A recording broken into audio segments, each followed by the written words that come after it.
চিনি মুড়ি আর তেল ভাই এনেন ধরেন। আচ্ছা ভাই দেন। কাকা তাহলে আসি। আসসালামু আলাইকুম। ওয়ালাইকুম আসসালাম। আবার কে কল দিল? হ্যালো ভাই, আসসালামু আলাইকুম। ওয়ালাইকুম আসসালাম। এবার ইফতার সামগ্রী দিচ্ছ হ্যাঁ তো? ভাই, প্রতিবারের মতো এবারও আমি ইফতারি সামগ্রী বিতরণ করতেছি। প্রায় শেষ, আর কিছু বাকি আছে। আর এগুলো দিলেই এবারের মতো ইফতারি সামগ্রীর বিতরণ শেষ হবে। যাক ভালো। আচ্ছা ঠিক আছে ভাই, রাখতেছি। আচ্ছা ঠিক আছে। এই সাকিব, তাহলে আপাতত এগুলো উঠায় রাখো, তারপর বিকেলে এগুলো নিয়ে পশ্চিম পাড়ায় দিয়ে আসবানে। আচ্ছা ঠিক আছে কাকা, আমি উঠে রাখতেছি।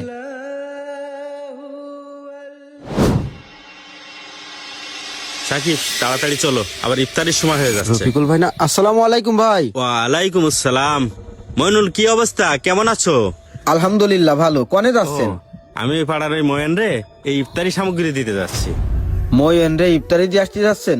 তা করছিলাম কি ভাই, আমারে তো এবার একটা তিরানের প্যাকেট দিলেন না। আরে বাবা, এইভাবে বলছো কেন? তোমার যে চাল ডাল তেল তারপরে খেজুর সবই প্যাকেট করা আছে। আমাদের বাড়ি গিয়ে তোমার ভাবিরে বলো, তোমারে দিয়ে দেবে। ঠিক আছে, হতাশ হওয়ার কিছু নেই। আচ্ছা ঠিক আছে, তাহলে আমি বিকেলে ভাবির কাছে নিয়ে আসবানে। আসসালামু আলাইকুম। ওয়ালাইকুম আসসালাম। এই সাকিব, তাহলে এখন কোন দিকে যাওয়া যায়? উত্তর পাড়ার দিকে চলো। জি কাকা, উত্তর পাড়ায় চলেন। কাকা আসসালামু আলাইকুম। ওয়ালাইকুম আসসালাম। আরে আলামিন যে, কি অবস্থা? এই যে কাকা আলহামদুলিল্লাহ। তা আপনি এই মইনুল রে ইফতারির দেওয়ার ব্যবস্থা করতেছেন, আপনি কি সবকিছু ভুলে গেছেন? আপনি যদি এই মইনুলে ইফতারি সামগ্রী দেন, তাহলে আপনারা যারা ভোট দিয়েছে তাদের সাথে কিন্তু আপনার বেইমানি করা হয়ে যাবে। কি বলো?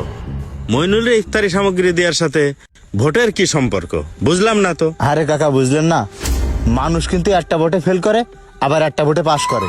এই যে মইনুল, এই মইনুল কিন্তু আপনারা ভোট দিইনি, এমনকি ওর পরিবারের সব কয়টা ভোট ওই সালাম চেয়ারম্যানে দিয়েছে, আপনারা কিন্তু দিইনি। আর আপনি তারে ত্রাণ দিতে যাচ্ছেন? শোনেন কাকা, আপনার ভোটের সময় আমি যে কত কষ্ট করেছি আপনি তো জানেন। কই, আমারও তো একটা প্যাকেট দিলেন না। আমার কথা নয়, বাদে দিলাম। এই যে আমার প্রতিবেশী তালেব চাচা, মুশারফ চাচা, কই তাগের বাড়িতে একটা প্যাকেট দেননি? হাজার হোক, তারা কিন্তু আপনারা ভোট দিয়েছে। আরে তিরান না হোক, তাগের টাকা দেওয়ার জন্য তো আমার কিছু টাকা দিতে পারতেন, আমি টাকাটা দিয়ে দিতাম। হ্যাঁ আলামিন, তুমি ঠিকই বলেছো। এই নাও, এক কাজ করো, এই 1000 টাকা দিলাম, এই রে তুমি মুশারেফ আর তালেবকে দিয়ে দিও। নাও, এটা তোমার কাছে রাখো। আচ্ছা ঠিক আছে কাকা। সাকিব চলো, আবার ওই ময়নের বাড়ি যেতে হবে।